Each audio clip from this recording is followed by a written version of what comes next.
हाँ तो बच्चों ध्यान दीजिएगा, हम चैप्टर नंबर 6 क्लास 12 के बारे में बात कर रहे थे। उसमें हमने न्यूक्लियोसाइड की संरचना तक बात कर ली थी। न्यूक्लियोसाइड के बाद हम न्यूक्लियोटाइड की संरचना का निर्माण करते हैं। उसके बाद फिर हम क्या करेंगे, पॉलीन्यूक्लियोटाइड की संरचना का निर्माण करेंगे। तो हम न्यूक्लियोसाइड की संरचना को एक बार फिर से रिवीजन करते हैं आपके लिए। फिर उसके बाद हम न्यूक्लियोटाइड की संरचना का निर्माण करेंगे।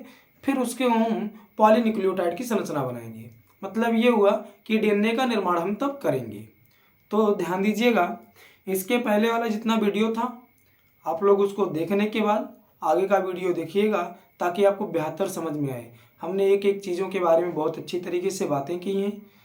ठीक, तो ध्यान दीजिएगा, हम कह रहे थे कि न्यूक्लियोटाइड और न्यूक्लियोसाइड के बारे में। तो न्यूक्लियोटाइड क्या है?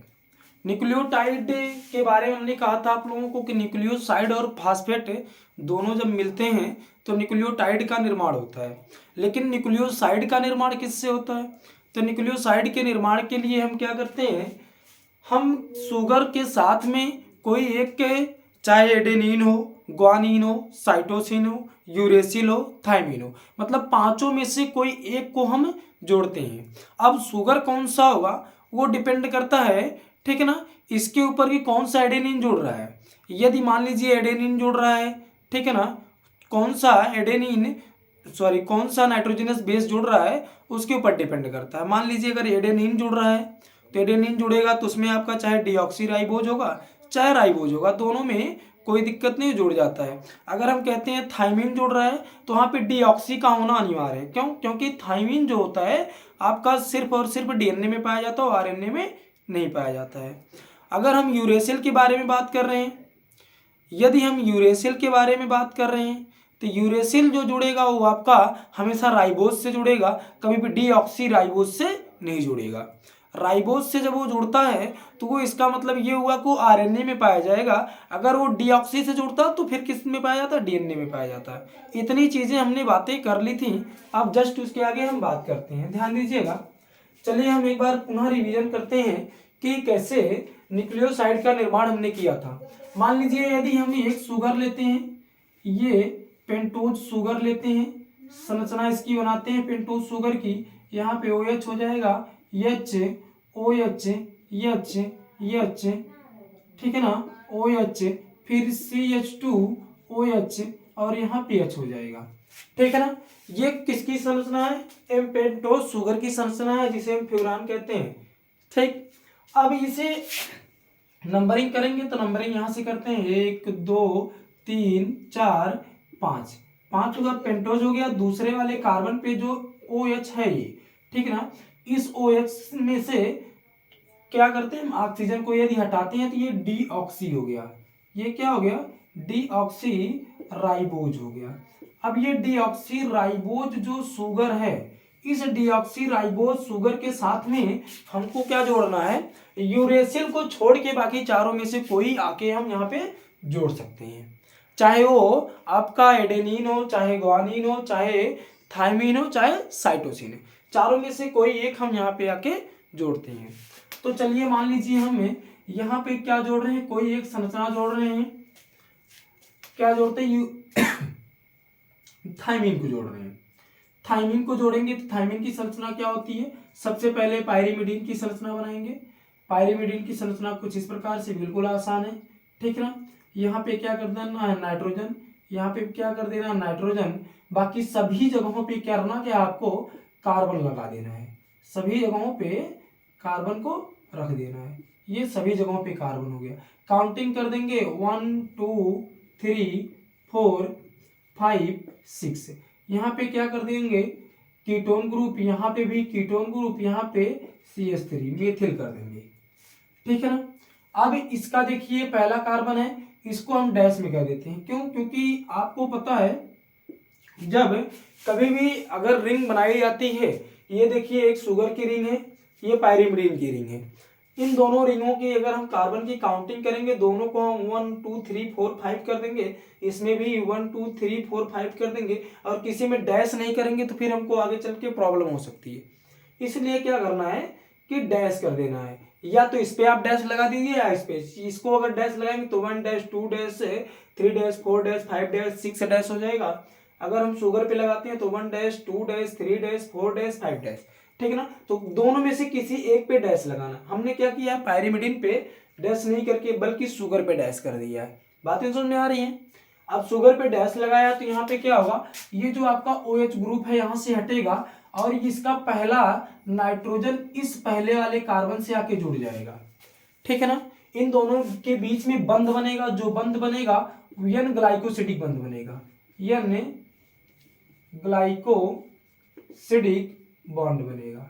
जो एन ग्लाइकोसिडिक बॉन्ड बनता है, अब ये इसमें जुड़ा क्या है, ये जो आपको संरचना यहां से यहां तक दिख रही होगी, ये संरचना काहे की है, ये थायमीन की संरचना है भैया, ध्यान रखिएगा, ये थायमीन की संरचना है। यदि थायमीन शुगर के साथ में जुड़ जाता है तो यह एक क्या बनाएगा, न्यूक्लियोसाइड बनाएगा। ये पूरी की पूरी संरचना किसकी बन गई, न्यूक्लियोसाइड की बनी है। हमने पिछले वीडियो में बहुत अच्छे तरीके से इसके बारे में बात किया था। ये किसकी संरचना है, न्यूक्लियोसाइड की संरचना है। न्यूक्लियोसाइड में क्या क्या है, एक शुगर है और क्या है, इसमें थायमीन जुड़ा है। और इस न्यूक्लियोसाइड का नाम क्या होगा, थाइमिडीन होगा। इसका नाम क्या है, थाइमिडीन है, ध्यान दीजिएगा। इस न्यूक्लियोसाइड का नाम क्या हो गया, थाइमिडीन हो गया।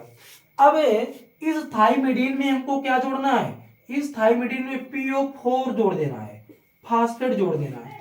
यदि हम थाइमिडीन में फास्फेट को जोड़ देते हैं तो ये संरचना किसकी फिर बन जाती है, ये न्यूक्लियोटाइड की बन जाएगी। ये संरचना किसकी बन जाएगी, न्यूक्लियोटाइड की बन जाएगी। बात समझ में आ रही है। तो हम बात किसके बारे में पढ़ेंगे, न्यूक्लियोसाइड के बारे में हमने बहुत अच्छी तरीके से बातें कर ली थी, ठीक है ना। बात किसके बारे में करनी है, न्यूक्लियोटाइड के बारे में। न्यूक्लियोटाइड किसे कहते हैं, न्यूक्लियोटाइड का निर्माण कैसे हुआ, अब उसके बारे में बातें करनी है। तो चलिए ध्यान दीजिएगा, यहाँ तक तो आप लोगों को बहुत अच्छी तरीके से समझ में आया होगा। अब हम क्या करते हैं, इसी में न्यूक्लियोसाइड को, ठीक है ना, न्यूक्लियोसाइड को न्यूक्लियोटाइड में परिवर्तित करेंगे, लेकिन कैसे, इसमें फास्फेट को जोड़ के। चलिए फास्फेट को जोड़ते हैं। फास्फेट को जोड़ते हैं तो आप लोग जानते होंगे कि फास्फेट का निर्माण किससे हुआ है, फास्फोरिक एसिड से हुआ है, H3PO4 से, जिसकी वजह से उसमें से H को यदि हम निकालते हैं 3H को तो क्या होता है, उस पर माइनस चार्ज आ जाता है, निगेटिव चार्ज आता है। निगेटिव चार्ज आ जाने की वजह से अगर वो निगेटिव चार्ज शुगर के साथ में जुड़ता है तो ये पूरा का पूरा जो बनेगा आपका न्यूक्लियोटाइड, वो भी निगेटिव चार्ज वाला ही बनेगा। इसलिए DNA पे निगेटिव चार्ज पाया जाता है। तो चलिए गौर करते हैं थोड़ा सा। अब ये क्या है, शुगर है। शुगर कौन सा है, डीऑक्सी वाला है, ठीक है ना, मतलब DNA वाला है। हम क्या कर रहे हैं, इसको अब थोड़ा लिखने का तरीका ध्यान दीजिएगा।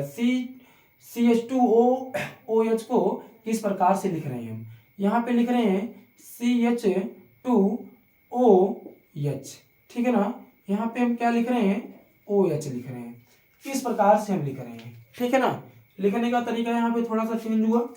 फिर अब क्या हुआ कि हमने क्या कहा था, PO4 को, मतलब ये डबल बॉन्ड हो जाएगा, ठीक है ना, OH हो जाएगा, OH हो जाएगा और OH हो जाएगा। इनको हम यहाँ से हटाते हैं सभी H को, ठीक। तो इसमें देखिए 1 2 3 4 ऑक्सीजन हुआ, PO4 होता है और इस सब पे क्या आ जाता है, माइनस चार्ज, मतलब इस पे क्या रहेगा, माइनस चार्ज रहेगा। इतनी बातें आपको समझ में आनी चाहिए। तो माइनस चार्ज किस लिए आया था, अब हमने ये बता दिया आपको, फास्फोरिक एसिड कैसे आया था, ठीक है ना। अब उसी फास्फोरिक एसिड को हम फास्फेट जब परिवर्तित करते हैं तो फास्फेट के रूप में हम क्या करेंगे, शुगर पे लगाते हैं। शुगर पे लगाइए, थोड़ा देखिएगा, यहाँ पे हम लिखेंगे P डबल बॉन्ड O, यहाँ पे OH OH OH, ठीक है ना, ये हो गया। अब करना क्या है, यहाँ पे एक चीज ध्यान दीजिएगा, यहाँ पे OH है, ये क्या अल्कोहल है, ये क्या एसिड है, थोड़ा गौर से देखिएगा आप। ये क्या है, ये अल्कोहल है और ये क्या है, ये एसिड है। ये अल्कोहल और एसिड के बीच में जब बंध बनता है तो यहाँ से वाटर लूज होता है, पानी निकलता है। जब यहाँ से वाटर लूज करेंगे, पानी को निकालेंगे तो क्या निकलेगा, H2O निकलेगा, मतलब क्या, 2 हाइड्रोजन निकलेगा और 1 ऑक्सीजन निकलेगा। जब 2 हाइड्रोजन और 1 ऑक्सीजन निकलेगा तो बचेगा क्या, सिर्फ 1 ऑक्सीजन बचेगा। जब एक ऑक्सीजन बचेगा तो यहाँ पे इसको हम परिवर्तित करके कुछ इस प्रकार से भी लिख सकते हैं। देखिए अच्छा, यहाँ पे क्या है, OH है, ठीक ना, OH ये रहा। इसके बीच में बंध बनाना है, तो जब बंध कैसे बनेगा, इसमें से H और H ये दोनों को निकालेंगे, H और एक ऑक्सीजन को निकाल दें, इसको निकालें, ठीक ना, तो बचेगा क्या, सिर्फ एक ऑक्सीजन बचेगा। बंध क्या रहेगा, कुछ इस प्रकार से रह जाएगा, ठीक ना। इनके बीच में जो बंध बन रहा है उसको हम क्या कहेंगे, फास्फोइस्टर बॉन्ड कहेंगे। ध्यान दीजिएगा, इसे हम क्या कहेंगे, फास्फोइस्टर बॉन्ड कहेंगे। बातें समझ में आ रही हैं? फिर से सुनिएगा, हमने क्या कहा, हमने ये कहा कि शुगर है, शुगर से क्या जोड़ना है, फास्फेट को जोड़ना है, PO4 को जोड़ना है। जब हम PO4 को जोड़ते हैं, PO4 की संरचना कुछ इस प्रकार से होती है। इतनी बातें तो समझ में आई होंगी आपको। अब जब फास्फेट और शुगर के बीच में बंध बनाया जाता है, जब फास्फेट और शुगर के बीच में बंध बनाया जाता है, तो वो जो बंध बनता है उसे हम फास्फोइस्टर बॉन्ड कहते हैं। उसे हम क्या कहते हैं, फास्फोइस्टर बॉन्ड कहते हैं। अब ये फास्फोइस्टर बॉन्ड बना है, ये यहां से लेकर यहां तक जो आपकी संरचना बनी है, इस संरचना का अगर हम नाम रखेंगे तो नाम क्या होगा, ध्यान दीजिएगा, यहां से हमने वाटर को लूज भी किया है, H2O यहां पे लिखा है, इसका नाम क्या होगा, ध्यान दीजिएगा, थाइमिडीन,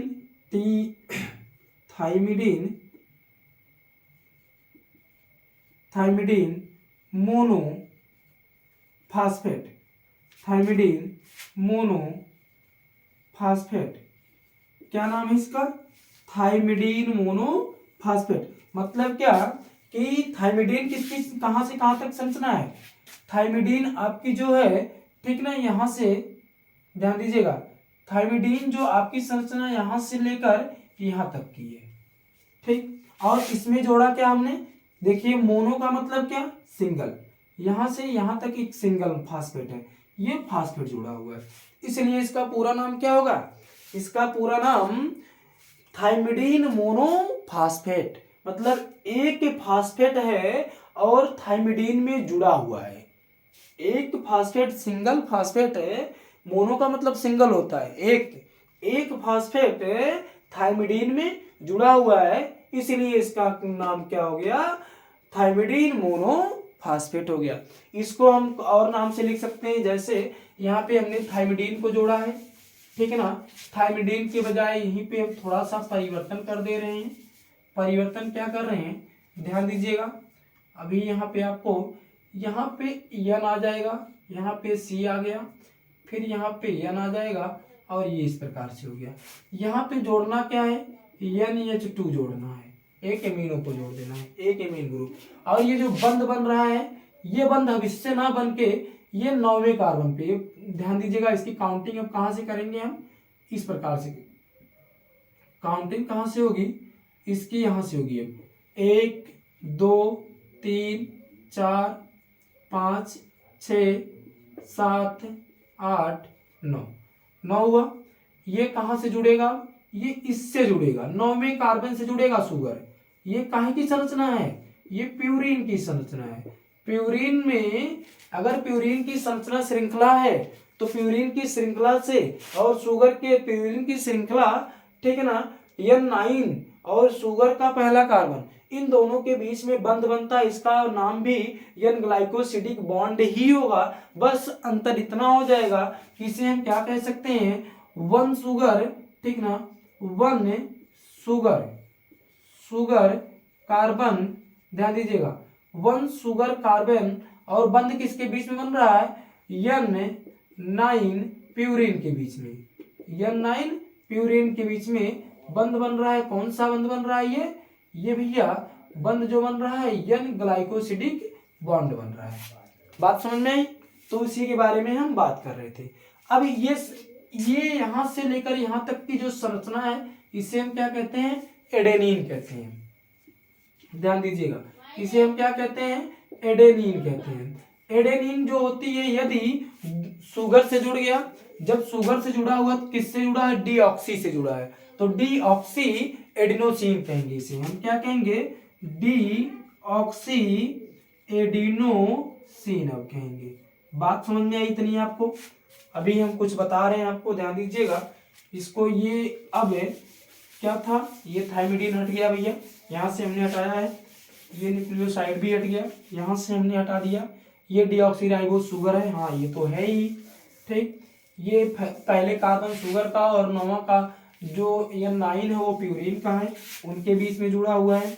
तो ये जो संरचना यहाँ से लेकर यहाँ तक की बनी है, इस संरचना का नाम क्या हो गया, डीऑक्सी एडिनोसिन हो गया। अब ये जो डीऑक्सी एडिनोसिन की संरचना बनी है, ठीक है ना, इसे हम कैसे लिखेंगे यदि इसमें एक फास्फेट जुड़ा है। हमने सिर्फ यहीं तक देखिए एरो लगाया, यहां से लेकर यहां तक का, गौर करिएगा थोड़ा सा। हमने जो एरो लगाया वो यहां से लेकर यहां तक का सिर्फ एरो लगाया है कि एडिनोसिन, डीऑक्सी एडिनोसिन कहां से कहां तक का है। इसके जस्ट बाद का भी नहीं हम बात कर रहे हैं, कुछ कोई भी बात नहीं कर रहे, ठीक ना। क्यों? क्योंकि अभी इसमें हमने मान लीजिए कि फास्फेट को जोड़ा ही नहीं है।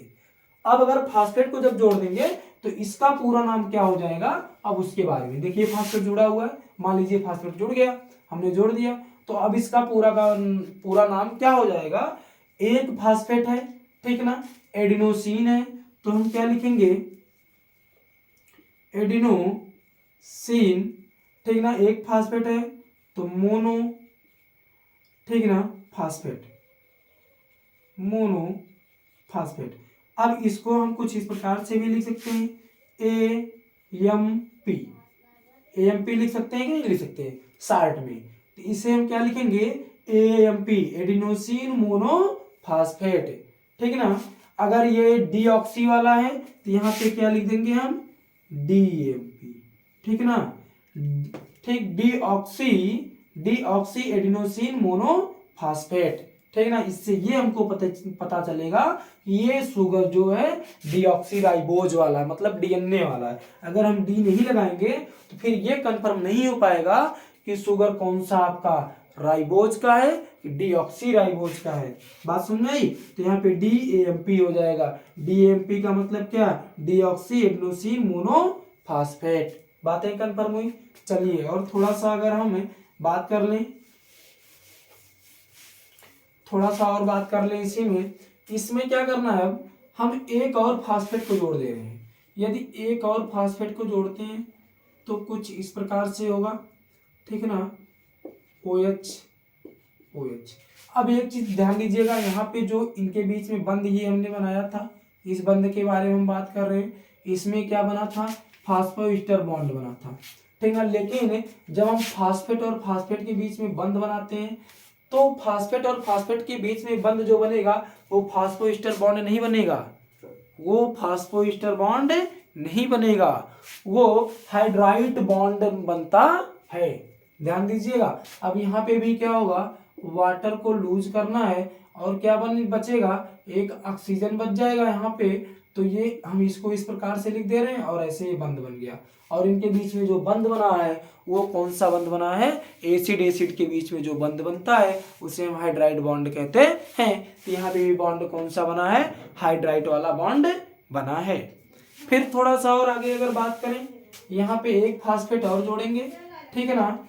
जब एक फास्फेट और जोड़ेंगे तो ध्यान दीजिएगा, OH, ठीक है ना, डबल बॉन्ड OH।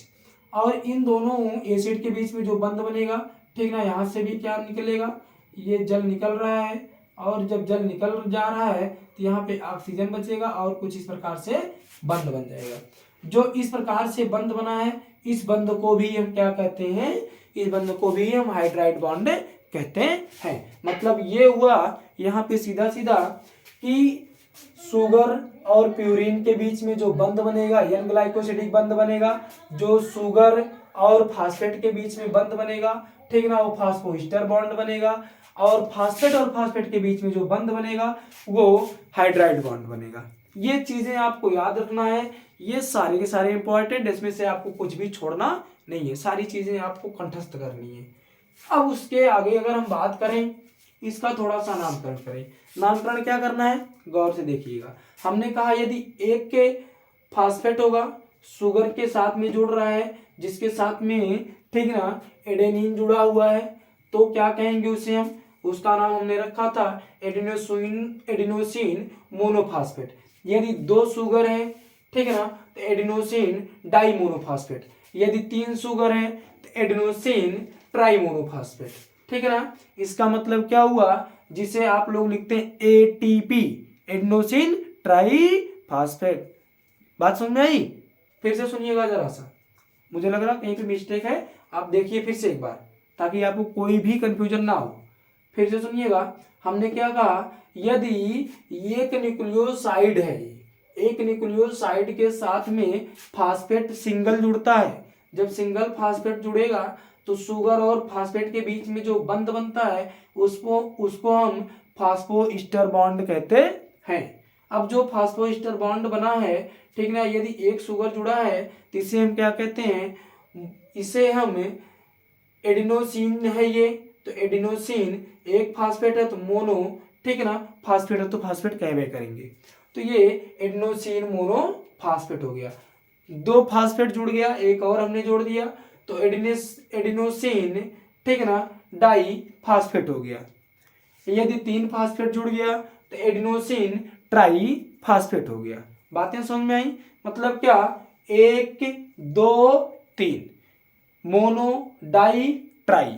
बातें समझ में आई? ये पूरा का पूरा एक आपने जो संरचना बनाया है, ये संरचना पूर्ण रूप से न्यूक्लियोटाइड की है। ध्यान दीजिएगा, नोटेड ये रखना है कि यदि शुगर के साथ में सिंगल फास्फेट है तो भी न्यूक्लियोटाइड रहेगा, यदि डबल फास्फेट है तो भी न्यूक्लियोटाइड ही रहेगा, यदि उसमें 3 फास्फेट जुड़ गए तो भी न्यूक्लियोटाइड ही रहेगा, परिवर्तन नहीं होगा। इसको आपको याद रखना है, ठीक। इसका मतलब ये हुआ, यदि न्यूक्लियोसाइड में 1 फास्फेट तो भी न्यूक्लियोटाइड, यदि न्यूक्लियोसाइड में 2 फास्फेट तो भी न्यूक्लियोटाइड, यदि न्यूक्लियोसाइड में 3 फास्फेट तो भी न्यूक्लियोटाइड हुआ।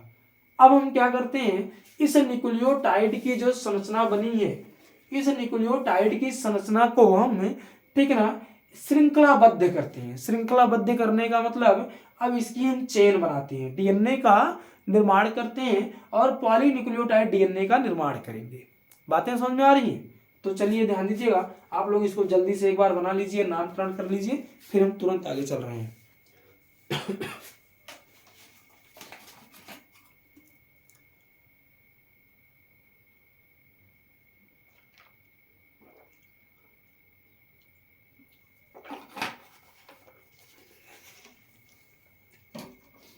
चलिए आगे चलते हैं। उम्मीद है आप लोगों ने लिख लिया होगा और मुझे उम्मीद है आप लोगों को बहुत बेहतर समझ में आया भी होगा। अब हम क्या करते हैं, यहाँ पे पॉलीन्यूक्लियोटाइड की श्रृंखला बनाते हैं। मतलब एक न्यूक्लियोटाइड में दूसरे न्यूक्लियोटाइड को जोड़ते हैं और श्रृंखला अच्छी तरीके से बनाते हैं। फिर हमको ये पता चलेगा कि कैसे कैसे डीएनए का निर्माण हुआ है। जो हमारे अंदर डीएनए पाया जा रहा है वो 20 प्रकार का डीएनए पाया जाता है। ये चीजें आपको नोट भी रखनी है।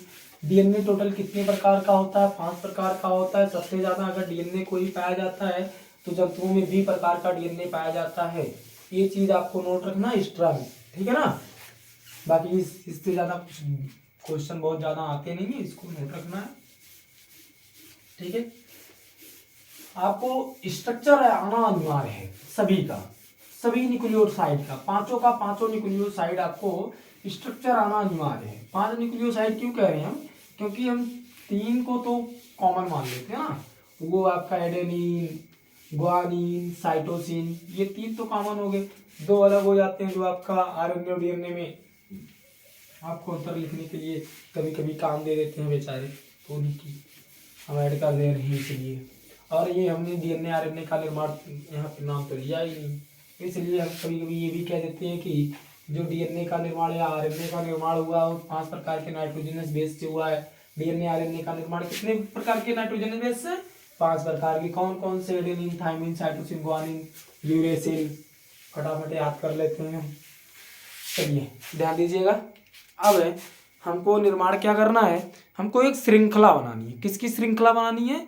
एक श्रृंखला डीएनए की बनानी है, न्यूक्लियोटाइड की बनानी है। अब एक न्यूक्लियोटाइड और दूसरे न्यूक्लियोटाइड के बीच में किस प्रकार से कैसे, ठीक है ना, श्रृंखला बनती है उसी के बारे में बातें करनी है। चलिए बनाइए, साथ साथ में कॉपी पेन लेके बैठिए और श्रृंखला बनाते चलिए ताकि आपको बेहतर समझ में आए, याद हो जाएगा, इसको याद रखिएगा।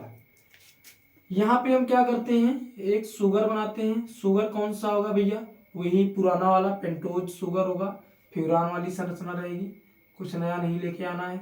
यहाँ पे OH रहेगा, H रहेगा, H रहेगा, OH रहेगा, H OH CH2 और यहाँ पे OH H।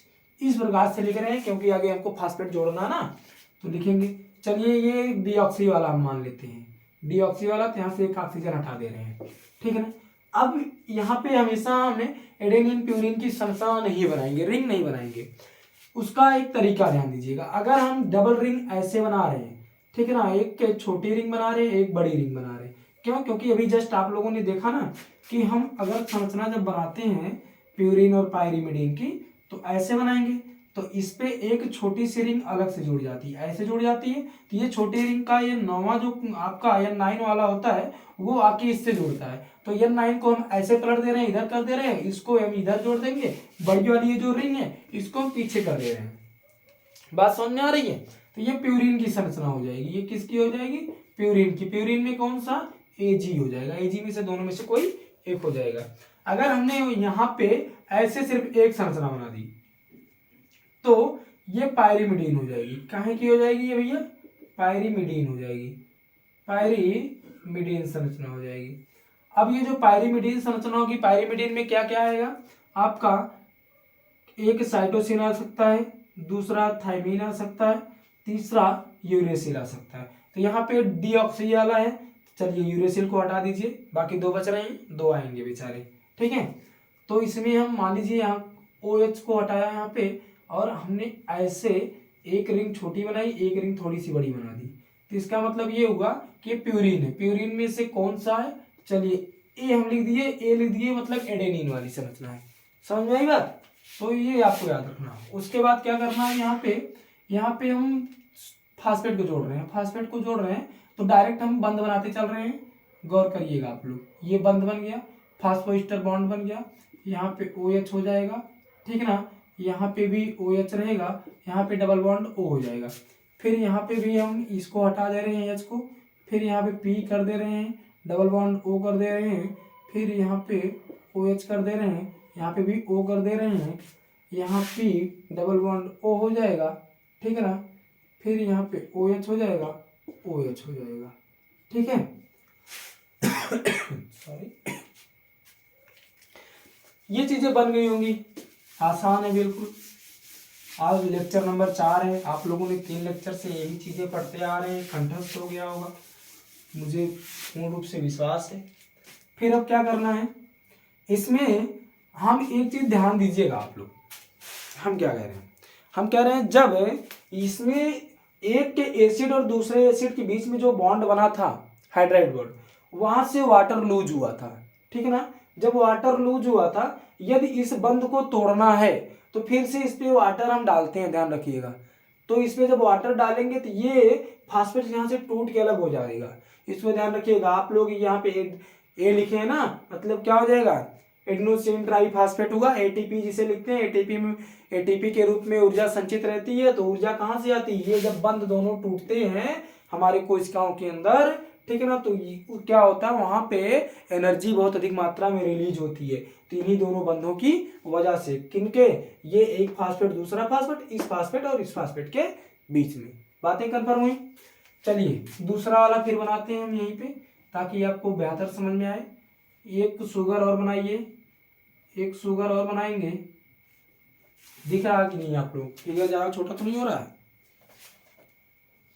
दिख रहा है हम आपको पूर्ण रूप से।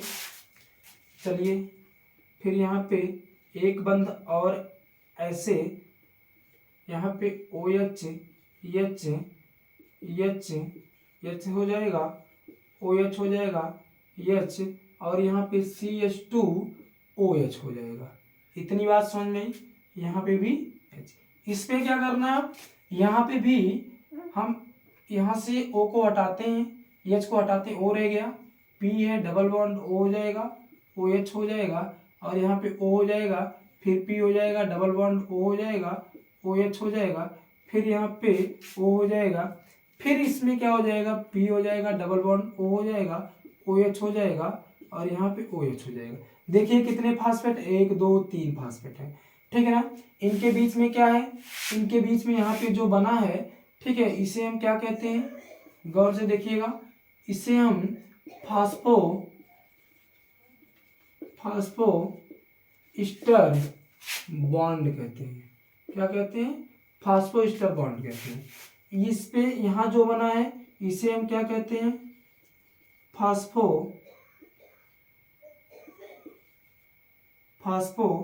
ईस्टर बॉन्ड कहते हैं, ये P है, ठीक है। अब क्या हो गया, ये चीजें आपको समझ में आई। हम करना क्या चाह रहे हैं, इनको जोड़ना चाह रहे हैं, इनसे और इनके बीच में बंध बनाना चाह रहे हैं। क्यों, क्योंकि एक न्यूक्लियोटाइड ये भी है और एक न्यूक्लियोटाइड ये भी है, ठीक है ना। यहाँ इसके बीच में हम, वहां पे एडेनिन है, चलिए यहाँ पे हम क्या जोड़ दे रहे हैं, यहाँ पे हम ग्वानिन को जोड़ दे रहे हैं। ये डबल श्रृंखला हो गई, इसका मतलब यहाँ पे ये प्यूरिन वाला ग्वानिन हो गया। बातें समझ में आई। अब करना क्या, हमने कहा था एक एसिड दूसरे एसिड के बीच में जो बंध बनता है वहां से वाटर लूज होता है। लूज क्या हुआ था यहाँ, वाटर। हम फिर इसी बंध को तोड़ने के लिए, इन दोनों को अलग अलग करने के लिए क्या करेंगे, इसके ऊपर वाटर ही डालेंगे, जो निकला था वही डालना है। जब डालते हैं तो ये बंध टूटेगा और यहाँ क्या हो जाएगा, OH हो जाएगा और यहाँ भी क्या हो जाएगा, OH हो जाएगा। बातें समझ में आ रही हैं, यहाँ भी OH हो जाएगा। अब ये टूट चुका है, ध्यान दीजिएगा, ये अलग हो चुका है और यहाँ से वाटर जो लूज हुआ था वो वापस आ गया। अब ये न्यूक्लियोटाइड है, इतना एक न्यूक्लियोटाइड ये है, ठीक है ना, एक न्यूक्लियोटाइड है। इस न्यूक्लियोटाइड का क्या नाम होगा, ग्वानोसिन मोनोफास्फेट।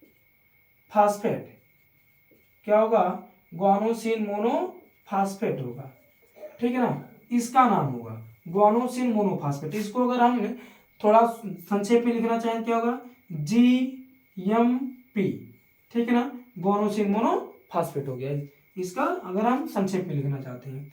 अब इसको ये बंध किसके साथ में बनाएगा, इस शुगर के साथ में। नामकरण करिएगा, 1 2, नंबरिंग करना है, नामकरण नहीं, 1 2 3 4 5, 5 हो गया। फिर इसके बाद इसका भी 1 2 3 4 5, ठीक ना, डैश लगाएंगे दोनों में क्योंकि इसमें जुड़ा हुआ है कुछ, हमने जस्ट अभी कहा था। यहाँ पे भी डैश लगा दीजिए, 1 डैश 2 डैश 3 डैश 5 डैश, ठीक ना, 4 डैश, ये हो गया आपका, लग गया। अब क्या करना है, इस फास्फेट को लाके यहाँ पे रखना है। इस फास्फेट को यहाँ से हम उठा रहे हैं और यहाँ पे ला रहे हैं। ये जो O है, ठीक है ना, इसको हम कुछ इस प्रकार से कर दे रहे हैं यहाँ पे, ठीक है ना, O कर दे रहे हैं। यहाँ पे O हमने किया, फिर यहाँ पे P था, ये बंध बनाया हमने, P कर दिया। फिर यहाँ पे अब जो O है, देखिए OH हो गया, ठीक ना। अब ये दोनों आपस में बंध बनाएंगे, थोड़ा गौर से देखिएगा। अब ये दोनों आपस में बंध बनाएंगे। जब एक फास्फेट एक शुगर के बीच में बॉन्ड बना था तो ये क्या था, फास्फो ईस्टर बॉन्ड था। ये क्या था, फास्फो ईस्टर बॉन्ड था, ध्यान दीजिएगा। अब यहाँ पे भी सेम वही चीज हो रही है, ये भी शुगर, ये भी फास्फेट है, मतलब शुगर और एसिड के बीच में बंध बन रहा है, तो ये भी क्या बनेगा, फास्फो ईस्टर बॉन्ड ही बनेगा। और यहाँ से लूज क्या होगा, लूज क्या होगा, वाटर, जल भैया निकलेगा, पानी यहाँ से निकलेगा, बचेगा क्या, सिर्फ ऑक्सीजन बचेगा। तो एक ऑक्सीजन यहाँ पे रह जाएगा, कुछ इस प्रकार से बंध बन जाएगा, ध्यान दीजिएगा। अब यहाँ पे ये कुछ इस प्रकार से बंध बन गया, ठीक है ना। अब ये जो बंध बना है, यहाँ पे देखिए एक फास्फोईस्टर बॉन्ड ये है, एक फास्फोईस्टर बॉन्ड ये है, मतलब क्या, एक न्यूक्लियोटाइड और दूसरे न्यूक्लियोटाइड के बीच में। अब गौर से देखिएगा थोड़ा सा, एक न्यूक्लियोटाइड और दूसरे न्यूक्लियोटाइड के बीच में दो फास्फोईस्टर बॉन्ड पाए जाते हैं, इसलिए इसको हम, ठीक ना, फास्फोडाइस्टर बॉन्ड के नाम से जानते हैं। बात समझ में आई, क्या कहते हैं हम इसे, अब हम फास्फोडाइस्टर बॉन्ड कहेंगे। ये यहाँ तक है। अब जो बना है इसको हम डाई न्यूक्लियोटाइड कहेंगे। डाई न्यूक्लियोटाइड का मतलब क्या, दो न्यूक्लियोटाइड बन गया। बातें कन्फर्म हुई। अब ये फास्फेट यहाँ से निकलेगा और एनर्जी मिल जाएगी। हमको एनर्जी मिल गई, इसको निकाल लीजिए यहाँ से। देखिए अब न्यूक्लियोटाइड आपको समझ में आया होगा। और ये पहले शुगर पे ऐसे रहेगा, इसको नहीं हटाना भैया, इसको मत हटा देना, नहीं तो हो जाएगा सत्यानाश। ये पहले ऐसे रहेगा, ये वाला इस प्रकार से रहेगा। ठीक, समझ में आई बात आपको। बाकी बचा क्या है, बचा ये आपका अब डाई न्यूक्लियोटाइड है। तो डाई न्यूक्लियोटाइड में हम एक न्यूक्लियोटाइड और आपको जोड़ के दिखा रहे हैं ताकि आपको बेहतर समझ में आ जाए कि कैसे डीएनए का निर्माण हुआ। फिर हम अभी आपको बता रहे हैं दूसरी श्रृंखला के बारे में। एक शुगर और यहीं पे बना रहे हैं, शुगर एक और बनाएंगे। यहाँ पे ये डीऑक्सी वाला OH रहेगा, H रहेगा, फिर यहाँ पे क्या हो जाएगा, सिर्फ H रहेगा, डीऑक्सी है तो H रहेगा। यहाँ पे भी H ही रहेगा, यहाँ पे OH CH2 रहेगा। और यहाँ पे क्या आ जाएगा, ध्यान दीजिएगा, यहाँ पे अब O आ जाएगा, फिर डैश करके P आ जाएगा। इतनी मतलब संरचना हमने बना दी। कैसे बना दी, अभी आपको ज़्यादा शार्ट में हम नहीं कर रहे हैं, थोड़ा बड़ा फिगर बनाए ताकि आपको बेहतर समझ में आए। चलिए ऐसे थोड़ा जगह रहेगा तो बेहतर समझ में आएगा।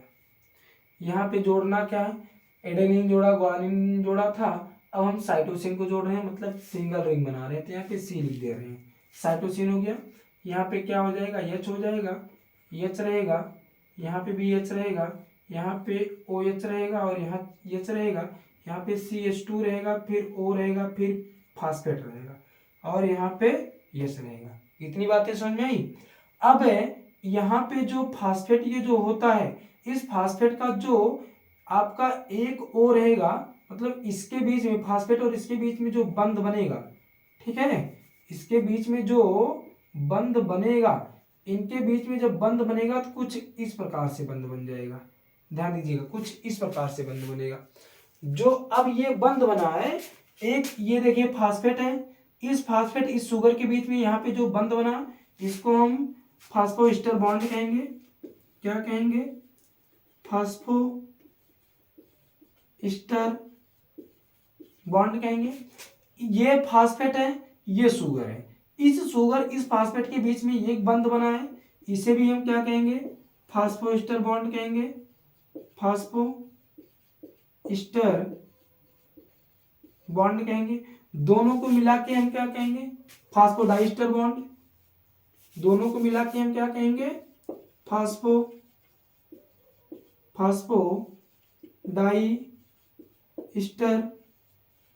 बॉन्ड। ये बात आपको समझ में आई। ठीक, ये क्या हो गया, यहां से यहां तक फास्फोडाइस्टर बॉन्ड हो गया। मतलब क्या हुआ कि एक न्यूक्लियोटाइड ये हुआ, दूसरा न्यूक्लियोटाइड ये हो गया, तीसरा न्यूक्लियोटाइड ये हो गया। अब इसको हमने नंबरिंग कर दे रहे हैं, 1 डैश 2 डैश 3 डैश 4 डैश, यहाँ पे 5 डैश।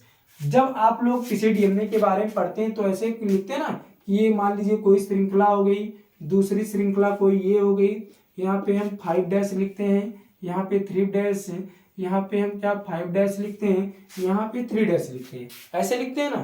तो ये 5 डैश और 3 डैश आया कैसे, और या फिर ये 3 डैश या 5 डैश कैसे आया, तो यही चीज हम आपको समझा रहे हैं इसमें। ध्यान दीजिएगा फिगर में। यहाँ पे देखिए ये शुगर का 5वां कार्बन है, हम ऐसे एक के अब सीधी सीधी एक लाइन खींचते हैं, ठीक, ताकि आपको बेहतर। अब इधर ध्यान दीजिएगा, एक लाइन हमने खींचा, ऐसे लाइन खींचिए यहां से लेकर यहां तक। मान लीजिए ये क्या है, यह एक न्यूक्लियोटाइड की श्रृंखला है जो एक रज्जु है डीएनए की, ठीक है ना। अब यहाँ पे देखिए इसका तीसरा वाला कार्बन शुगर का 3 है, यहाँ पे इसे हम 3 डैश कह दे रहे हैं, या 3 एंड कहेंगे, या हम 3 प्राइम कहते हैं। इसका नाम सुन लीजिए फिर से, अलग अलग टीचरों के द्वारा अलग अलग कहा जाता है। इसे हम 3 प्राइम भी कह सकते हैं, ठीक ना, 3 डैश एंड भी कह सकते हैं, 3 डैश कह सकते हैं। इसे हम क्या कहेंगे, यहाँ पे देखिए ये शुगर का 5वां कार्बन है CH2, ठीक है ना, जो फास्फेट के साथ में बंध बनाया था, ये वाला 5वां कार्बन, इसीलिए इस छोर को हम क्या कहेंगे, 5' या 5 प्राइम या 5' एंड कहेंगे। बातें कन्फर्म हुई। तो ये डीएनए की श्रृंखला जो यहां से यहां तक बनी है, ये इसका क्या है, 5 प्राइम टू 3 प्राइम। डायरेक्शन क्या हुआ इसका, दिशा क्या हुआ, 5 प्राइम टू 3 प्राइम हो गया। ठीक है ना। इसी में दूसरा डीएनए जोड़ना है, ठीक है ना, इसी में दूसरा डीएनए जोड़ना है। तो इसको क्या करना है, इस 5 प्राइम 3 प्राइम को ऐसे पकड़िए और ऐसे सीधे कर दीजिए, इधर लेके जाइए। जब इधर लेके जाएंगे तो यहाँ पे एक अब श्रृंखला ऐसे बनेगी, ध्यान दीजिएगा बोर्ड की तरफ, ऐसे बनेगी। और यहाँ पे ये 3 प्राइम जो था ये यहाँ आ जाएगा और 5 प्राइम यहाँ आ जाएगा। मतलब हमने क्या किया, ऐसे इसको पकड़िए और यहाँ से इसे उल्टा कर दीजिए। जब उल्टा कर देंगे तो ये सारी की सारी चीजें ऐसे इधर उल्टा हो जाएंगी और ये आपको जो नाइट्रोजनस बेस दिख रहे हैं ये अंदर की तरफ रहेंगे, ये बाहर की तरफ रहेंगे। थोड़ा फिर से देखिए, ये जो नाइट्रोजनस बेस आपको दिख रहे हैं ये अंदर की तरफ रहेंगे, शुगर और फास्फेट किधर रहेंगे, बाहर की तरफ। जैसे इसमें देखिए ये इस साइड है अंदर की तरफ है, ये इस साइड बाहर की तरफ है। तो यहाँ पे क्या कह सकते हैं हम, ये कह सकते हैं डीएनए का, ठीक है ना, बोन क्या होता है, बैकबोन क्या होता है डीएनए का, तो शुगर और फास्फेट डीएनए की बैकबोन होती है। फिर से सुनिएगा, आपसे क्वेश्चन पूछा जा सकता है कि बैकबोन डीएनए का क्या है, तो डीएनए का बैकबोन शुगर और फास्फेट होते हैं, क्योंकि ये देखिए बाहर की तरफ है, ये अंदर की तरफ है। क्यों, अब जरा इधर फिगर में देखिएगा, अभी आपको समझ में आ जाएगा कैसे हम कह रहे हैं, क्या कह रहे हैं कि अंदर की बाहर की तरफ कैसे हो रहा है। अब समझिए, आप समझ जाएंगे भी।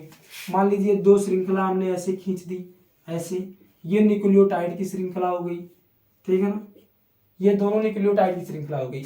ये श्रृंखला को हमने क्या कहा, यहाँ पे 5 प्राइम और यहाँ पे हमने कह दिया 3 प्राइम, ये श्रृंखला हो गई। इसी को हमने ऐसे पलटा इधर कर दिया, तो यहाँ पे क्या हो गई, 3 प्राइम हो गया, यहाँ पे क्या हो गया, 5 प्राइम हो गया। इतनी बात कंफर्म हुई। अब इस साइड क्या है, यहाँ पे ये शुगर है और शुगर में इस साइड बाहर की तरफ ये क्या जुड़ा हुआ है, फास्फेट जुड़ा हुआ है, ये शुगर है, ये भी शुगर है, ये फास्फेट जुड़ा हुआ है, इसमें शुगर फास्फेट। लेकिन ये जब बंद बनाते हैं तो एक दूसरे के साथ में ऐसे बंद बना ले रहे हैं, ठीक है ना, ऐसे सब के सब क्या कर रहे हैं, बंद बना ले रहे हैं। अब इनके बीच में क्या अंदर की तरफ क्या जुड़ा हुआ है, ये नाइट्रोजनस बेस जुड़ा हुआ है। ध्यान दीजिएगा, अंदर की तरफ क्या जुड़ा हुआ है, ये नाइट्रोजनस बेस जुड़ा हुआ है। सब में अंदर की तरफ है नाइट्रोजनस बेस जुड़ा हुआ है, ये सब के सब क्या है, ये नाइट्रोजनस बेस है। कंफर्म हुआ। इन नाइट्रोजनस बेस के बीच में अब बॉन्ड बनेगा।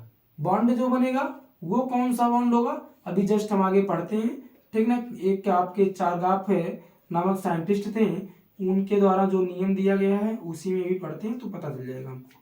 ठीक, चलिए, यदि ये एडेनिन है तो ये थाइमीन होगा, यदि ये थाइमीन है तो ये एडेनिन होगा, साइटोसिन है तो गुआनिन होगा, गुआनिन है तो साइटोसिन होगा, साइटोसिन है तो गुआनिन होगा, एडेनिन है तो थाइमीन होगा, थाइमीन है तो एडेनिन होगा। इसका मतलब ये हुआ ये एडेनिन है, ठीक। एडेनिन के और थाइमीन के बीच में 2 हाइड्रोजन बंध पाए जाते हैं।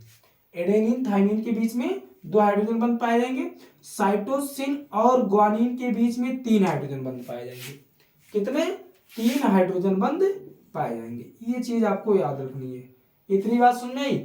अभी देखिए हम इसमें क्या बता रहे थे, कह रहे थे कि ये नाइट्रोजनस बेस और ये नाइट्रोजन बेस अंदर की तरफ है। किधर है, अंदर, दोनों अंदर की तरफ बंद बना रहे हैं ना। और ये पीछे क्या है, शुगर है, फास्फेट है, इसमें भी पीछे की तरफ क्या है, शुगर फास्फेट, इस साइड बाहर की तरफ है, इसलिए शुगर और फास्फेट को हम बैकबोन कह देते हैं, बाकी सारी चीजें अंदर की तरफ हैं, ठीक है ना, ये आपस में बंद बना रही। समझ में आया भैया बैकबोन कैसे बना इसका और श्रृंखला का निर्माण कैसे हुआ डीएनए का। तो अब हमने डीएनए की श्रृंखला का पूर्ण रूप से निर्माण कर लिया है, डीएनए बन भी गया, पॉलीटाइड है। इससे देखिए 1 2 3 मतलब क्या, 3 न्यूक्लियोटाइड, इसीलिए इसको हम पॉली न्यूक्लियोटाइड भी कह सकते हैं। तो ये हमारी डीएनए की पॉली न्यूक्लियोटाइड श्रृंखला का निर्माण भी हो गया। बातें समझ में आई आपको। आप इसको एक बार पुनः देख लीजिएगा, अगर आपको कहीं पे लग रहा है कि मिस्टेक हो रहा है तो आप इसको पुनः देख लीजिएगा, डाउट नहीं होना चाहिए आपको। और बहुत अच्छे तरीके से हमने एक एक चीजों को बताया है। आप एनसीईआरटी पढ़ते रहिएगा, ठीक है ना। इसको देखिएगा, एक बार एनसीईआरटी पढ़ लीजिएगा, ठीक, पूर्ण रूप से कंठस्थ हो जाएगा, कोई दिक्कत नहीं होगी कहीं पे, ठीक ना। अलग से आपको एक्स्ट्रा दिमाग लगाने की कहीं कोई ज़रूरत नहीं पड़ेगी, ठीक। तो आज के लिए बस इतना ही, धन्यवाद। फिर अगले वीडियो में हम क्या पढ़ेंगे, अगले वीडियो में हम चारघात का नियम पढ़ेंगे, उसके बाद हम फ्रैंकलिन के बारे में थोड़ा सा पढ़ेंगे। फ्रैंकलिन ने क्या कहा था, विल्किंस ने कैसे नियम, फ्रैंकलिन और विल्किंस ने क्या नियम दिया था, उसके बाद वाटसन और क्रिक का मॉडल पढ़ेंगे। फिर आ जाएंगे हम ग्रिफिथ के एक्सपेरिमेंट के ऊपर, ठीक। तो आज के लिए बस इतना, आप थोड़ा गौर से पढ़िएगा, देखिएगा, ठीक ना। वीडियो अच्छा लगे तो इसको शेयर कर दीजिएगा, ताकि अन्य जगहों पे भी और आपके जो दोस्त हैं, जो फ्रेंड हैं, वो देख सकें, ठीक ना, वो भी कुछ सीख सकें। तो धन्यवाद।